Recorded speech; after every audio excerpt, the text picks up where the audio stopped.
तर तुम्हा सगळ्यांना भोगीच्या खूप खूप शुभेच्छा. तरी ते मी या सगळ्या भाज्या कट करून घेतलेल्या आहेत. तर आता चला पटकन आपण फोडणी देऊन घेऊया. तर भाजीला पातेल्यामध्ये मी थोडंसं तेल टाकलं, जिरं मोहरी चांगली फुलल्यानंतर भरपूर सगळा कढीपत्ता टाकला, त्यामध्ये कांदा टाकून भाजून घेतला. मीठ पण कांद्याबरोबर टाकलेलं होतं.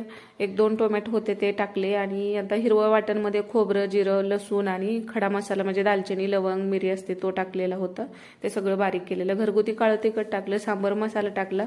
आता ही आमटीची भाजी आणि हरभरे शिजवून घेतले होते, कुकरला भिजत घातलेले. फ्लावर, घेवडा, पावटा, वाटाणा, बटाटा, गाजर, वांग, बोरं आणि आता बऱ्याच यात भाज्या आहेत. यामध्ये आपण भोपळा सोडून सगळ्या भाज्या मला वाटतं यामध्ये आपण ॲड करतो. आणि चांगलं वाफेवरती शिजवून घेतलं, ताट झाकून त्यावरती गरम पाणी होऊ दिलं आणि तेच यामध्ये टाकून मस्त असं हे खेंदाट तयार झालेलं आहे. तुम्ही याला काय म्हणतात किंवा तुमच्याकडे कशा पद्धतीने केलं जातं ते सुद्धा कमेंटमध्ये नक्की सांगा. आणि राळ्याचा भात आणि मस्त अशी बाजरीची